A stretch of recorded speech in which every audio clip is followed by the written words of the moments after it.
ஒரு முட்டாள திருமணம் செய்து கொண்டா கஷ்டப்பட வேண்டியது இருக்கு அப்படின்னு சொல்லி ஒரு பதிவு ஒன்று போட்டிருக்காங்க. கல்யாணம் பண்ணிட்டு விக்னேஷ் சிவனை தான் கல்யாணம் பண்ணிட்டாங்க. அவர் தான் சொல்லியிருக்கணும். அவங்க ஏன் போட்டாங்கன்னாக்கா இன்னைக்கு சினிமா உளுந்து போச்சு. எந்நேரமும் விளம்பர வெடித்ததில் இருந்தவங்க இன்னைக்கு சீர்ந்ததுக்கு ஆள் இல்லை, கேட்கறதுக்கு ஆள் இல்லை, பத்திரிகைகளில் செய்தி இல்லை, எங்கேயுமே ஒண்ணுமே இல்லை. சினிமா போயிடுச்சு. அந்த அம்மா ஒரு நடிகா இருக்கிறதுனால தான் இந்த செய்தி ஆகுது. எல்லாத்தையுமா செய்தியா போடுறோம். பிரபலங்களுக்குள்ள நடந்ததுன்னா அந்த செய்தி. நீங்க அந்த கிளிப்பை யூஸ் பண்ணிருக்கீங்க, நீங்க ஒரே கிளிப் அப்படின்னு சொல்லி ஒரு வழக்கத்தோடு வந்து 5 கோடி ரூபாய் நஷ்டடி கேட்டிருக்காங்க. இது எப்படி சார் பாக்குறது? இப்போ அவங்க ஃபேமஸ் ஆனதுனால அந்த மாதிரிலாம் நடக்குது. அதே தான் அவங்க விளம்பரம் தான்.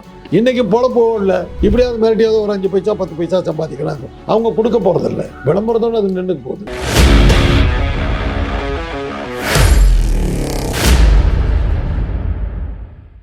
திரைக்குறள் நேயர்களுக்கு வணக்கம். இன்று நாம் சந்திக்க இருக்கும் சிறப்பு விருந்தினர் மருத்துவர் காந்தராஜ் அவர்கள். வணக்கம் சார். சர்ச்சைன்னா நயன்தாரானா சர்ச்சை அப்படின்னு சொல்லி ஒரு பெருசாக ஒரு டாக்கு போயிட்டு இருக்கு சார். இப்போ சமீபத்தில் கூட அவங்களுடைய இன்ஸ்டா பக்கத்தில் வந்து ஒரு முட்டாள திருமணம் செய்து கொண்டா கஷ்டப்பட வேண்டியது இருக்கு அப்படின்னு சொல்லி ஒரு பதிவு ஒன்று போட்டிருக்காங்க. போட்டு கொஞ்சம் நேரத்திலே அதை வந்து டெலீட் பண்ணிட்டாங்க சார். விக்னேஷ் சிவனை குறிப்பிடுறதா இருக்கா இல்லை வேற யாராச்சும் குறிப்பிடுறாங்களா அவங்க நயன்தாரா? இந்த விக்னேஷ் சிவனுங்கிறது யாரு? அவருடைய ஹஸ்பண்ட். சரி, அவங்க ஹஸ்பண்டை சொல்லியிருப்பாங்க. முட்டாள கல்யாணம் பண்ணிட்டா கல்யாணம் பண்ணிட்டு விக்னேஷ் சிவனை தான் கல்யாணம் பண்ணிட்டாங்க. அவரை தான் சொல்லியிருக்கணும்னு நம்ம யூகிக்கலாம். இல்லாட்டி வேறு யார் புருஷனையோ பார்த்துட்டு அவன் ஒரு முட்டாளை அவனை கட்டிட்டு கஷ்டப்படுறான்னு சொல்லியிருக்கலாம். எத்தனையோ சொல்லலாம். 19 சொல்லியிருக்காங்க. ஒரு முட்டாளை கல்யாணம் பண்ணிட்டு எவ்வளோ பெரிய தப்புன்னு சொல்லியிருக்காங்க. ரொம்ப அந்த காலத்துலேயும் சொல்லியிருக்காங்க. ஆசை 60 நாள், மோகம் 30 நாள். அவ்வளோதான். இப்போ 2 குழந்தை வேற பிறந்துச்சு. ஆசை 60 நாள் முடிஞ்சு போச்சு, இந்த மோகம் 30 நாள் முடிஞ்சு போச்சு. எதை பார்த்தாலும் முட்டாளாக தான் தெரியும்.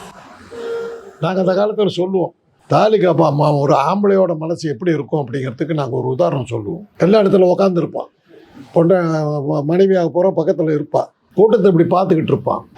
இந்த பொண்ணு நல்லா இருக்காள, அவன் நல்லா இருக்காள, அவளை விட்டுட்டு இவளையா பண்ணிக்கிறோன்னு விட்டா எந்திரிச்சு போயிடுவான். அதுதான் ஆம்பளை. இன்னைக்கு பெண்கள் அதை சொல்ல வர்றாங்க, இவனையா கட்டிக்கிட்டோம் அப்படின்றாங்க. அதுக்கு தான் அந்த காலத்தில் சிம்பிளாக சொல்லிட்டாங்க. ஆசையாக 60 நாள், மோகம் 30 நாள். பொண்டாட்டி புதுசாக கல்யாணம் பண்ணிட்டவுடனே அவளுக்கு காலை பிடிச்சி விட்றது, கையை பிடிச்சி விட்றது எல்லாம் பண்ணுவான். அவள் வந்து இவனுக்கு காப்பி கொடுக்குறது. அது ஒரு இன்னொரு பழமொழி சொல்லுவாங்க. காரில் ஒரு பொண்ணோட வர்றான், வந்த உடனே கார் கதவை திறந்து விட்றான். திறந்து விட்டுறது அந்த கார் கதவை மெதுவாக சாத்துறான். அதுலேருந்து என்ன புரிஞ்சுக்கிறோன்னா, அந்த பொண்ணு புதுசாக இவனுக்கு பழகியிருக்கா அல்லது கார் புதுசு. இதுதான் அது. அதனால இதெல்லாம் அந்த காலத்துலேருந்து இருக்கிற ஒரு விஷயம். இதில் வந்து ஒன்றும் விஷயம் புரிச்சங்கிட்ட கோச்சிக்கிட்டு இருந்திருப்பாங்க. இன்றைக்கி டிஜிட்டல் மீடியா நிறைய இருந்து போட்டு விட்டாங்க. உடனே இதை நம்ம வந்து இந்த உலக மகா விஷயத்தை நம்ம 2 பேரும் எடுத்துக்கிட்டு இருக்கோம். ஆக அவங்க ஏன் போட்டாங்கன்னாக்கா இன்றைக்கி சினிமா உளுந்து போச்சு. வேலை வெட்டி இல்லை. தன்னை பற்றி பேர்கள் இதோ எந்நேரமும் விளம்பர வெடித்ததில் இருந்தவங்க நகை கடத்தை இருக்கிறதுக்கு அவங்க போன போது 3 லட்சம் பேர் கூடதான் ஒரு வரலாறுலாம் உண்டு. அப்படிப்பட்ட ஒரு வாழ்க்கை வாழ்ந்துக்கிட்டு இன்றைக்கி சீர்ந்ததுக்கு ஆள் இல்லை, கேட்கறதுக்கு ஆள் இல்லை, பத்திரிகைகளில் செய்தி இல்லை, எங்கேயுமே ஒன்றுமே இல்லை. சினிமா போயிடுச்சு. ஏதோ அந்த காலத்து பத்திரிகைகள் சிலதெல்லாம் வந்து சில விஷயங்கள் போடும்போது தான் நமக்கு அது ஒரு வார பத்திரிக்கை வாங்குறேன். அதில் வந்து விமர்சனம் வர்றதை வச்சுக்கிட்டு தான் இந்த படம் ரிலீஸ் ஆகிருக்குங்கிறதே நமக்கு தெரியுது. யாருக்கும் தியேட்டர்கள்லாம் இடிச்சு தள்ளிட்டாங்க. ஒரு தியேட்டர் இல்லை. பல மீடியாக்களில் வந்து அவங்க 2 பேருக்கு வந்து ஒத்து போகல, அதனால 2 பேர் பிரியறதா அறிவிக்க போறாங்க அப்படின்லாம் சொல்லியிருக்காங்க. அதைத்தான் சொல்றேன். இப்போ உங்களுக்கு செய்தி இல்லை, திரைக்குறள் வச்சிருக்கீங்க, திரையில் ஒன்றுமே இல்லை. இந்த மாதிரி செய்திகளை தான் போட்டு நீங்களும் ஓட்டணும். எனக்கும் பொழப்ப ஓட்டலை. சரி, இதை பற்றி பேசி தான் நானும் ஓட்டியிருக்கேன். ஆக நம்ம யாருக்குமே வேலை இல்லை. அதனால தான் இந்த பேச்செல்லாம் வருது. இதில் வந்து அந்த அம்மா ஒரு நடிகையாக இருக்கிறதுனால தான் இந்த செய்தி ஆகுது. எத்தனை குடும்பங்கள் இது நடக்கலை, எத்தனை தம்பதிகள் மத்தியில் இந்த சண்டை இருக்கலை, எத்தனை விவாகரத்துகள் நடக்குது, எல்லாத்தையுமா செய்தியாக போடுறோம். பிரபலங்களுக்குள்ள நடந்ததுன்னா அந்த செய்தி. அதான் இன்றைக்கி அந்த சினிமாக்காரங்களுக்கெல்லாம் இன்றைக்கி நிலைமை படுமோசமாக இருக்குது. விளம்பர படங்கள் நடிக்கிறாங்க, யார் இவங்கன்னு கேட்குறாங்க. இன்றைக்கி இருக்கிற தலைமுறைக்கு இவங்கெல்லாம் அந்த நடிகர்களாக இருந்ததே தெரியலை. என்ன மாதிரி இந்த சில கல்டுங்களுக்கு தான் இதுங்களெல்லாம் யாருன்னே தெரியுது. அதனால் இப்போ நாங்கள் சொல்ல சினிமாவில் அப்படியா சார் அப்படின்னு ஒரு கூத்து என்னன்னா, எம்ஜிஆர் எவ்வளோ பெரிய ஆள், தமிழ்நாட்டு முதலமைச்சராக இருந்தவர், அப்படியே கலைஞருக்கே தண்ணி காட்டினவரெலாம் நம்ம பேசிக்கிட்டு இருக்கோம். அவரை பற்றி ஒரு தடவை கேட்டபோது நான் ஒரு கல்லூரியில் வேலை பார்க்குறேன். என்னுடைய மாணவர்கிட்ட பேசும்போது, இந்த சரோஜாதேவி கூடலாம் வந்து ஆக்ட் பண்ணுவார் சார், அவரா சார்னா. சரோஜாதேவி தெரியுது, இவரை தெரியல. சரோஜாதேவி கூட வருவாங்க. எம்ஜிஆருக்கு அந்த கத்தின்னு அப்புறம் இவங்கெல்லாம் எங்கே போகிறது?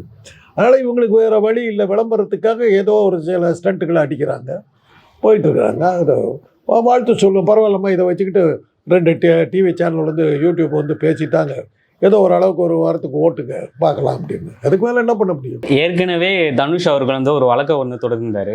அதனை தொடர்ந்து வந்து ஏபி இன்டர்நேஷனல் ஃபிலிம் வந்து ஒரு வழக்கை ஒன்று தொடர்ந்துருக்காங்க. சந்திரமுகி படத்துல இருந்து வந்து எங்ககிட்ட எந்த ரைட்ஸும் வாங்காமல் நீங்கள் அந்த கிளிப்பை யூஸ் பண்ணியிருக்கீங்க, நீங்கள் ஒரே கிளிப்பு அப்படின்னு சொல்லி ஒரு வழக்கை தொடர்ந்து 5 கோடி ரூபா நஷ்டடி கேட்டிருக்காங்க. இது எப்படி சார் பார்க்குறது? இப்போ அவங்க ஃபேமஸ் ஆனதுனால அந்த மாதிரிலாம் நடக்குது. அதே தான் விளம்பரம் தான். இப்போ சந்திரமுகின்னு ஒரு படம் வந்து அதை பற்றி பேசுகிறீங்க, அது யாரோ ஒரு தயாரிப்பாளர் தயாரித்ததாக சொல்கிறீங்க, அதில் இந்த அம்மா நடித்ததாகவும் சொல்கிறீங்க. இவ்வளோ விஷயம் வெளியே வந்துருக்குது இல்லை, மறந்து போன ஒரு விஷயம் நினைவூட்டுறீங்க. நானும் இருந்திருக்கேன், நானும் சினிமாவில் நடிச்சிருக்கேன்னு சொல்கிறதுக்கு இந்த அம்மாளுக்கு ஒரு சான்ஸு, அந்த தயாரிப்பாளர் நானும் படம் எடுத்திருக்கேங்கிறது ஒரு சான்ஸு. சந்திரமுகி ஒரு வேளை எங்கேயாவது ஓடிடியில் எங்கேயா போட்டால் பார்க்குறதுக்கு ஏதோ சொன்னாங்களா அந்த படம் பார்க்கலாமான்னு யோசனை பண்ணி அந்த ஓடிடியில் ஓடுறதுக்கு ஒரு வாய்ப்பு. இப்படி ஒரு விளம்பரம் தனுஷ் பண்ணுறதுக்கான காரணம் என்ன சார்? ஏன்னா அவருக்கு அதே தாங்க. கடைசியாக தனுஷை பற்றி யாருக்கு என்ன தெரிய வந்தது? இப்போ எந்த நடிகரை பற்றி நமக்கு என்ன தெரிய வருது? இப்போ நடிகர் அமிதாப் பச்சனே வந்து தமிழ் படத்தை நடிக்க விட்டாருங்க. இந்தியாவே ஆண்டுக்கிட்டு இருந்தவர், வேலை இல்லை, என்ன பண்ணுறது? அப்போ சொல்லுவாங்க, பெண்கள் உபயோகப்படுத்துகிற அந்த சானிட்டரி நாப்கின்ஸு, அந்த மாதவிடாய காலத்தில் உபயோகப்படுத்துகிற அந்த நாப்கின்ஸ் விளம்பரத்தை தவிர மிச்சம் எல்லா விளம்பரத்துலையும் அமிதாப் பச்சன் வந்துக்கிட்டு இருந்தார். அந்த மாதிரி ஆக்கிரமிச்சுக்கிட்டு இருந்தார். இன்றைக்கி நிலைமை முடிஞ்சு போச்சு. பார்க்குறாரு, என்ன பண்ணுறதுன்னு தெரியல. சரி, இந்த மாதிரி தமிழ் படத்துக்கெல்லாம் வர வேண்டிய அளவுக்கு அவருடைய நிலைமை இறங்கி போயிருக்கு. அவ்வளோதான். இன்றைக்கி பேன் இண்டியான்னு போடுறாங்க. ஏன்னா ஒவ்வொரு மொழியிலும் இன்றைக்கி படம் எடுக்க முடியல. ஒரு மொழியில் எடுத்து எல்லா மொழியிலும் இது பண்ணுறாங்க. அது ஓடிடியில் தான் ஓடுது, தியேட்டர் இல்லை. எங்கே இருக்குது தியேட்டர்? பாம்பேயில் மராத்தா மந்திர் டூரிஸ்ட் அட்ராக்ஷனில் இருந்தது. Alankar theatre tourist attraction. Bombay போனால் அதெல்லாம் பார்க்குறதுக்கு போகும். இன்றைக்கி அந்த தியேட்டர்லாம் இல்லை. சென்னையில் அண்ணா சாலையில் வரிசையாக இருந்தது. அண்ணா சாலைக்கு எதிர்த்தாப்படி இருக்கிற எல்பின்சர் தியேட்டரில் ஆரம்பித்து கேசினோ, கெய்டி, சித்ரா அப்படின்னு ஆரம்பித்து Anna theatre, Shanthi theatre, Devi theatre, Plaza theatre, Alankar theatre, Wellington, New Odeon, Midland, Jayapradha, இந்த பக்கம் வந்தாக்கா ஆனந்த் தியேட்டர், சஃபையா தியேட்டர், போய்கிட்டே இருந்தது. ஏதாவது இருக்கா? இல்லை. இந்த இடத்துலலாம் தியேட்டர் இருந்தது. அந்த அந்த ரோடை பார்க்கும்போது அந்த அண்ணா மேம்பாலத்தை இறங்கும்போது சஃபையர் தியேட்டர் அப்படியே இடித்து கிடக்கிறத பார்க்கும்போது கண்ணில் தண்ணி வருது. எத்தனை படங்களாக நம்ம பார்த்துருக்கோம். My fair lady, sound of music, என்ன மாதிரி படங்கள் இதெல்லாம் இன்றைக்கி எங்கே போச்சு? எவ்வளோ பெரிய இது பார்த்துட்டு இந்த இடத்துல இந்த படமெல்லாம் பார்த்தோம்னாக்கா சினிமாலாம் அவ்வளோ பாப்புலராக சாருங்கிறாங்க, போயிடுச்சு. அதனால் இது இன்றைக்கி என்ன பண்ணுவாங்க? அவங்க தனக்கு ஒரு விளம்பரம் வர்றதுக்காக இவ்வளோ தடுமாறுறாங்க. தானும் இருக்கிறோங்கிறத காட்டிக்கிறதுக்கு இவங்க இவ்வளோ கஷ்டப்பட வேண்டியிருக்குது. அதைத்தான் இன்றைக்கி இருக்கிற நிலைமை. இப்போ சமீபத்தில் குபேரன் ஒரு படம் வந்துச்சு. அந்த படத்தில் கூட தனுஷ் பேசியிருப்பார், உங்களால் ஒரு செங்கலை கூட பிடுங்க முடியாது அப்படின்னு சொல்லி பேசிடுங்க. அதில் பலரும் பல கருத்துக்களை தெரிவிச்சாங்க. ஒரு சிலவங்க சார்ந்தவங்க சிவகார்த்திகேயனாவும், ஒருத்தவங்க சார்ந்தவங்க வந்து நயன்தாராவும் சொல்லியிருந்தாங்க. நானும் ரவிடி தான் ஒரு படம் ஒன்று தயாரிச்சிருந்தாரு. அந்த படத்துல இருந்து ஒரு கிளிப் எடுத்தனால அவங்களுக்குள்ள பெரிய முரண்பாடு ஏற்பட்டுச்சு. ஸோ தனுஷுக்கும் நயன்தாராவுக்கும். ஸோ அதனால தான் இந்த இப்படிலாம் நானும் ரவிடி தான் படத்துக்கு என்ன சம்பந்தம்? அவர் தான் அந்த படத்தோட ப்ரொடியூசர். அதில் நடித்தது விஜய் சேதுபதி. அவர் தான் ப்ரொடியூஸ் பண்ணாங்க. அந்த படத்தில் தான் அவங்களுக்கு 2 பேருக்கும் காதல் மலர் இருந்து 2 பேரும் திருமண பந்தத்தில் ஈடுபட்டாங்க. விக்னேஷும் நயன்தாரா. ஸோ இது எப்படி சார் பார்க்குறதா இருக்கு? சரி, இப்போ இவ்வளோ கேள்வி கேட்குறேன்ல, இதெல்லாம் பேச்சு அவங்களுக்கு ஒரு விளம்பரம் கொடுக்குறோம், அவ்வளோதான். வேற என்ன? ஏதாவது ஒரு வகையில் லக்ஷா சோப்பு விளம்பரம், காஃபி விளம்பரம் இதெல்லாம் கொடுத்துக்கிட்டு இருந்தா இன்றைக்கி அதெல்லாம் போயிடுச்சு. எதுலையா உள்ள வாழ்க்கையை நடத்தி அவனை என்ன பண்ணுவோம்? ஒரு தனுஷை வந்து கெடுக்கிறது தான் நயன்தாரோட வேலை அப்படின்னு சொல்லி பல இதை வச்சுட்டு பல பத்திரிகையாளர் ஓட்டலாம். இந்த செய்தி வச்சுட்டு ஒரு 10 நாளைக்கு ஓட்டலாம். நானும் ரவுடி தான் படம் வந்து ஒரு 4-5 வருஷம் ஆச்சு ஞாபகம் எனக்கு. கரெக்டாக சினிமா நல்லா இருந்த காலத்தில் நான் பார்த்தேன் அந்த படத்தை. நயன்தாரா பிரமாதமாக கொஞ்சம் காது கேட்காத உள்ள வருவாங்க அந்த படத்தில். அது நல்லா ஞாபகம் இருக்குது. ஸோ அதெல்லாம் அந்த மாதிரி படங்கள்லாம் இருக்குது. இதெல்லாம் வந்து வரலாற்றில் இடம் பெற்று போச்சு. அந்த காலத்தில் சினிமா என்று ஒன்று இருந்தது, அதில் இந்த படங்கள்லாம் வந்ததுங்கிற மாதிரி ஆகிப்போச்சு. எப்படி அந்த காலத்து தெருக்கூத்தை பற்றியெல்லாம் நம்ம பேசுகிறோமோ, நடந்தாங்க கூத்து நடந்தது, கேபி சுந்தரராமனுடைய நாடக கம்பெனி இருந்தது, கிட்டப்பாருடைய நாடக கம்பெனி இருந்தது, டி.கே. சண்முக சகோதரர்களுடைய நாடக கம்பெனி இருந்தது. இப்படி நாடக கம்பெனிகளை பற்றியெல்லாம் வரலாறு நம்ம சொல்லிக்கிட்டு இருக்கிற மாதிரி இன்றைக்கி சினிமான்னு ஒன்று இருந்தது. அந்த சினிமாவில் இவங்கெல்லாம் நடித்தாங்க. இன்றைக்கி அது போயிடுச்சு. இன்றைக்கி அந்த இடத்துக்கு வந்து சீரியல் வந்துருச்சு. எல்லாம் சீரியலில் உட்காந்துட்டாங்க. யாரும் வீட்டை விட்டு வெளியே போகிறதுக்கு இல்லை. என்றைக்கு வளர்ச்சியினுடைய டிஜிட்டல் உலகம் வந்ததுக்கு பிறகு வெளியே போகிறதுக்கான வேலைகளே குறைஞ்சி போச்சு. யாரும் சினிமா தேட்டருக்கு போய் படம் பார்க்குறதுக்கு தயாராக. உதயம் தேட்டர் இடித்த போது அந்த ஓனர் என்ன சொன்னார்? தியேட்டருக்கு யாருமே வரலிங்க, என்ன பண்ணுறது இல்லை, இடித்து நல்ல பெரிய கட்டணமாக எழுப்பிட்டான். அந்த தியேட்டர் கட்டுறதா பார்த்தேன், இடிக்கிறதையும் பார்க்குறேன். ஏன்னா அந்த தியேட்டர் கட்டுறதுக்கு அனுமதியெல்லாம் வாங்கி கொடுக்கறதுக்கு எங்கள் அண்ணா இப்போ வந்து அமைச்சராக இருந்தார். அந்த அனுமதியெல்லாம் அவர் தான் வாங்கி கொடுத்தார்.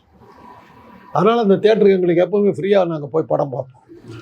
இன்றைக்கி அந்த தியேட்டர் இடிச்சிருக்குது, அதை பார்க்கும்போது கண்ணில் அதே சஃபயர் தியேட்டர் பார்க்கும்போது, ஆனந்த் தியேட்டர் பார்க்கும்போது கண்ணில் தண்ணி வருது. 70mm படம் எப்படி போய் பார்ப்போம்? தட்டி டசன், டாக்டர் சிவாகோ, என்ன மாதிரி படங்கள். இது வென்டர் த டிராகன், இந்த மாதிரி எப்படி படங்கள், ப்ரூஸ்லி எல்லாம் படங்கள்லாம் நாங்கள் பார்த்து ரசித்த காலம் போய் இன்றைக்கி சினிமாங்கிறது பசங்கிட்ட சொன்னாக்கா அப்படியெல்லாம் போய் பார்த்துக்கிட்டு இருப்பீங்களாப்பா அப்படின்னா.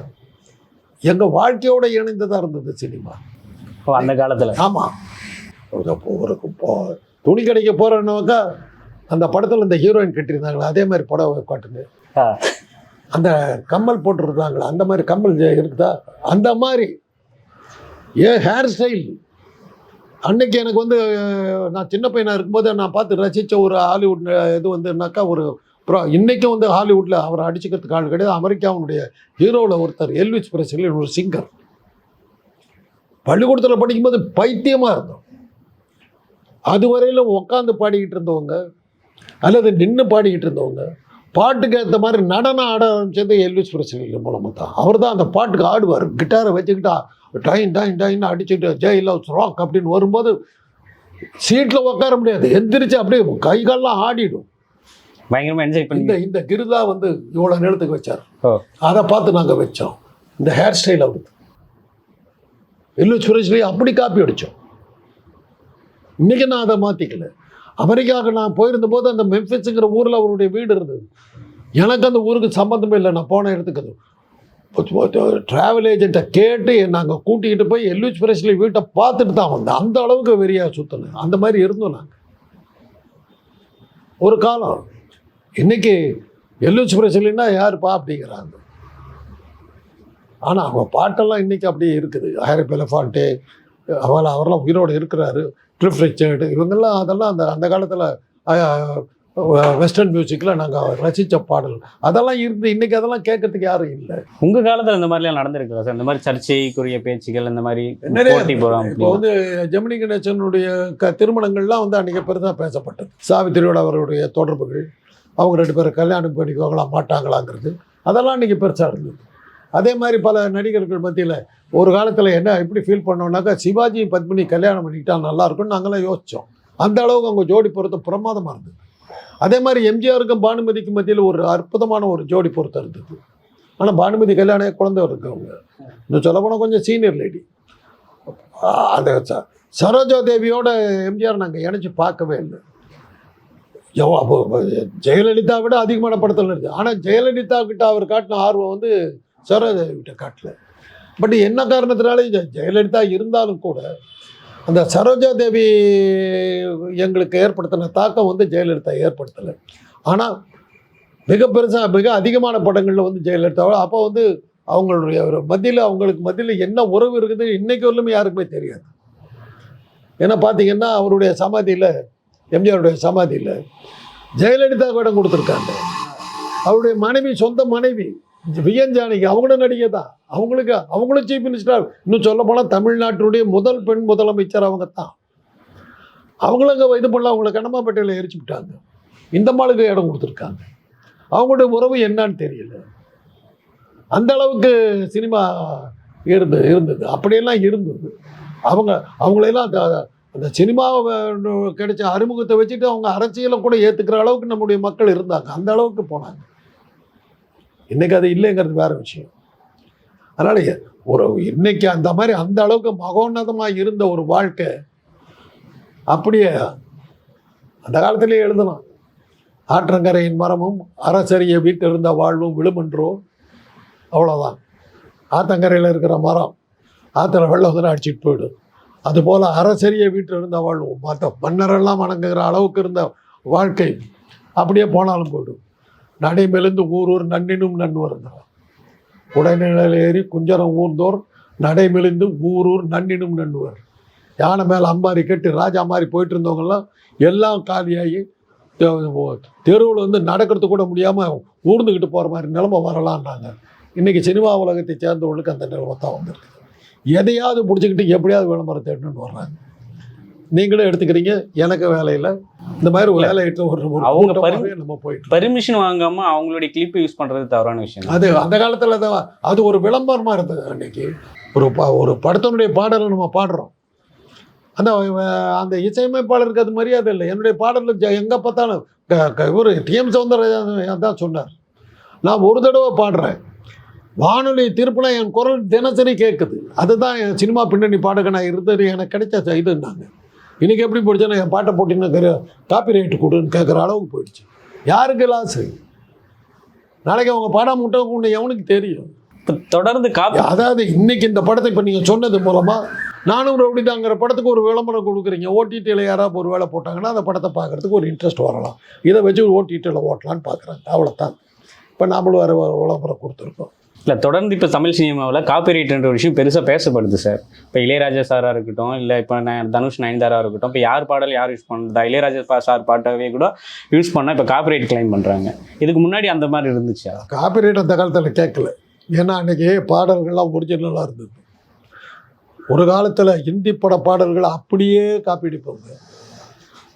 களங்கமில்லா காதலிலே காண்போம் இயற்கை எல்லாம்னு ஒரு அற்புதமான பாட்டு எல்லார் ஜோதியில் வரும்.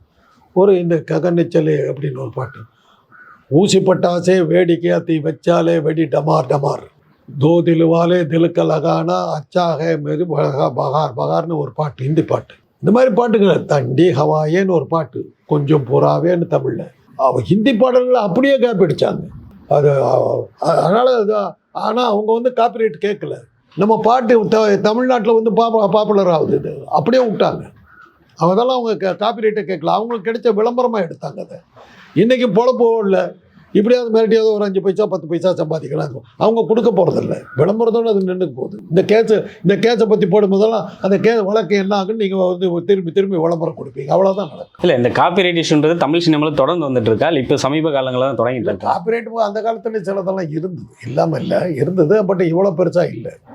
அது ஏதோ ஒரு படம், இது எதிர்நீச்சல்னு ஒரு படம், கே பாலச்சந்தர் எடுத்த படம். அதே நேரத்தில் எங்களுக்கும் காலம் வரும்னு ஒரு படம். ரெண்டுமே ஒரே கதை, ரெண்டுலேயும் நாகேஷ் தான் ஹீரோ. எங்களுக்கும் காலம் வரும் படத்தை பிரபலமான வின்சென்ட்டுங்கிற கேமராமேன் அவர் தான் டைரக்ட் பண்ணுறார். ரெண்டும் ஒரே கதை. எதிர்நீச்சல் அன்னைக்கு பிரபலமாக இருந்த ஜெமினி அப்போ படம் எடுக்கிறது நிறுத்திட்டாங்க. ஜெமினியினுடைய பின்னணியில் அந்த படம் எடுக்கப்படுது. ரெண்டும் ஒரே கதைன்னு ஜெமினி கேஸ் போட்டாங்க, எங்கள் கதையை காப்பி அடித்து எடுத்தாங்க. வின்சென்ட் கோர்ட்டில் ஆஜரானார். கேட்டாங்க, நாங்கள் வங்காளத்தில் ஒரு பிரபலமான ஒரு நாடகம் நடந்தது, அவங்கக்கிட்ட ரைட்ஸை வாங்கிட்டு அந்த ரைட்ஸை வச்சு தான் நாங்கள் இந்த படத்தை எடுத்துக்கிட்டு இருக்கிறோம், இந்த பாருங்கள் இந்த வங்காள உரிமைன்னு. அப்புறம் பார்த்தா பாலச்சந்தர் அந்த படத்தை பார்த்துட்டு அப்படியே அடிச்சிட்டார், அந்த நாடகத்தை பார்த்து அடிச்சிட்டார். பாலச்சந்தர் கேஸ் அவருக்கே கேஸ், ஜெமினி கேஸை விட்ரா பண்ணி மறைச்சிட்டாங்க. பாலச்சந்தரை காப்பாற்றணுங்கிறதுக்காக மறைச்சிட்டாங்க. அது மாதிரி பல படங்கள். டூயட்டுன்னு ஒரு படங்க, அதே பாலச்சந்தர் தான். சிரானோங்கிற ஒரு அற்புதமான இத்தாலிய படம், அதை செதைச்சி பிசைஞ்சி குருமா ஆக்கிவிட்டாங்க. அதில் அந்த கதாநாயகனுக்கு மூக்கு நீளமாக இருக்கும். அந்த மூக்கு நீளமாக இருக்கிறதுனால வெளியில் தலை காட்ட மாட்டான். அற்புதமான கவிஞன்.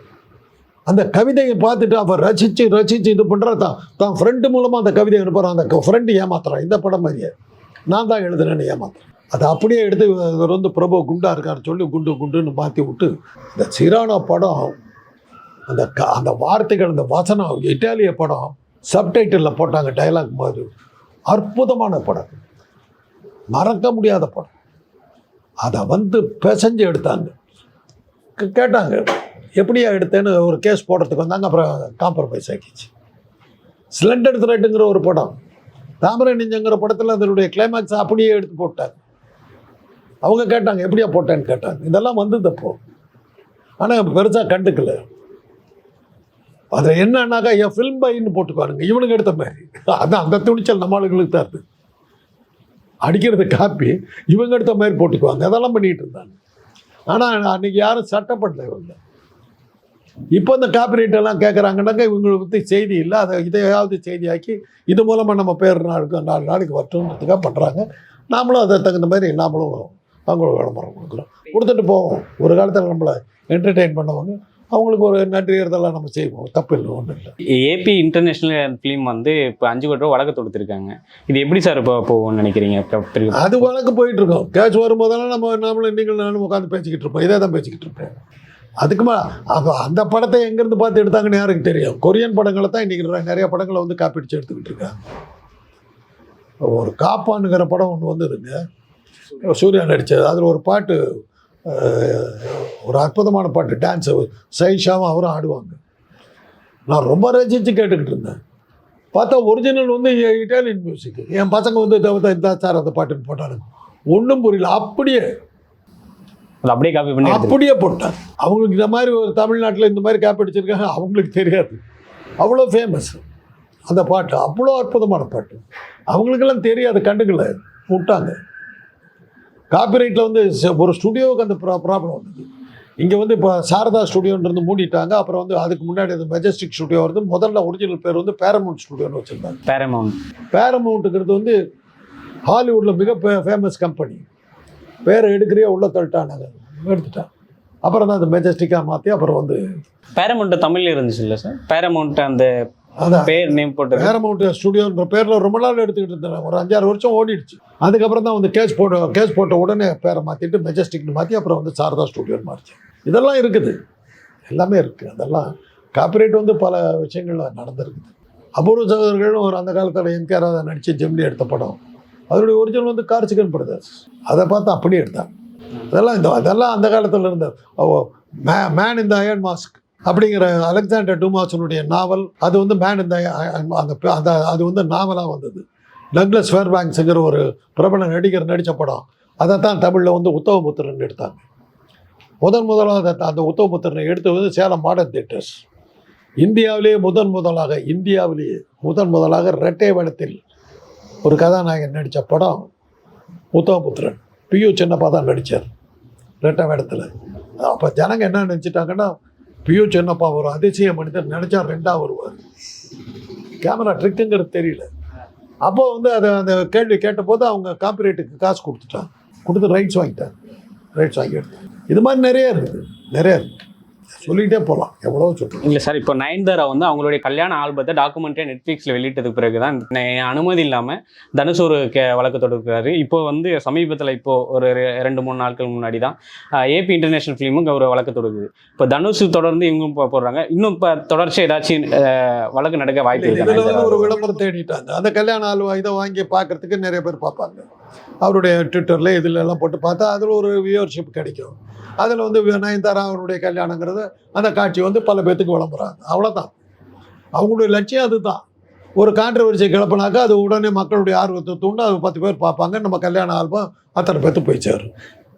போட்டு பார்த்தாங்க, பத்திரிகைகளுக்கு கூட கவரேஜ் ஆகலை. ஏன்னா அது இவ்வளோ பாப்புலராக இருந்தால் நம்மளை பற்றி செய்தியே இல்லை. இந்த மாதிரி ஒரு கான்ட்ரவர்சியை கிளப்பி விட்டாங்க.